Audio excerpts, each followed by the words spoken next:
विरोधी देखेंगे दम, विरोधी देखेंगे दम, क्योंकि विकास के लिए लड़ेंगे हम। जी हाँ, ग्राम पंचायत राज धूपनगर धोबोल भाग 2 से बीडीसी पद के प्रबल दावेदार कर्मठ जुझारू सहनशील मृदुभाषी महिला प्रत्याशी श्रीमती प्रभा देवी, जेकर पति बनी राजेश कुमार उर्फ आर.के. सिंह। तब माई बहन चाचा चाची अब की बार इहे के बीडीसी बनाई और अपना क्षेत्र के विकास कराई।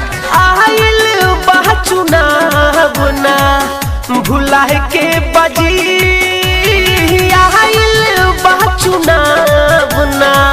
भुलाए के बजी, प्रभा देवी के जितावे के बजी, अब की बीडीसी बनावे के बजी, प्रभा देवी के जितावे के बजी, अब की बीडीसी बनावे के बजी। जात पात की बात नहीं, अमीर गरीब से घात नहीं, सबका साथ सबका विकास। जी हाँ, युवा सोच लेके रउआ लोग के बीच में आयल बारी प्रभा देवी, तो अब की बार इनके के रउआ लोग प्यार आशीर्वाद दी। काहे से कि रउआ लोग ये बात के भली भांति जानता नहीं कि रउआ लोग के हर दुख सुख में के खड़ा रहेला रउआ लोग के साथ है। ऐसे अब की बार इनके के जिताई आ बीडीसी पद पर विराजमान करी।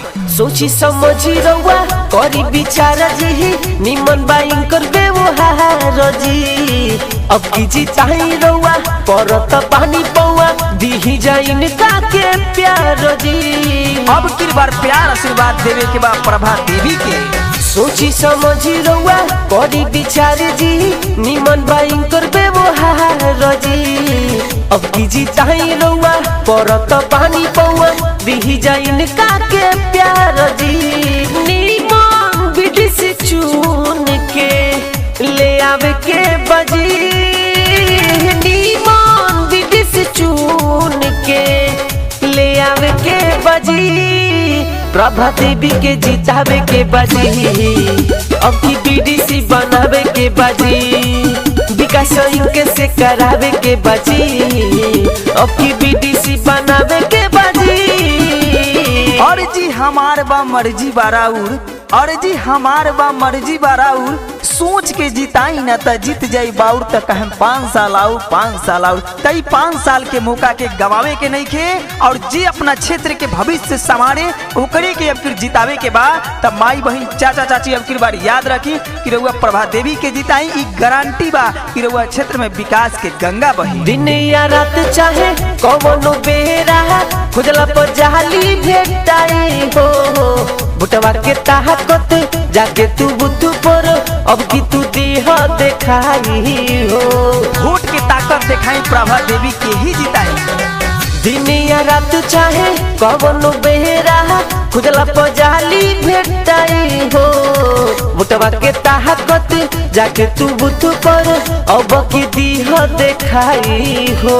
नीरज के गाना बजावे के बजी, आनंद से प्रचार करावे के बजी, प्रभा देवी के जितावे के बजी, अब की बीडीसी बनावे के बजी, विकास इनके से करावे के बजी, अब की बीडीसी बनावे के बजी। अगर रउआ लोग भी चाहतनी आपन चुनाव के दमदार चुनाव प्रचार कैसेट बनवावल तो जल्द से जल्द संपर्क करी S K recording studio Barhampur Chhapra में।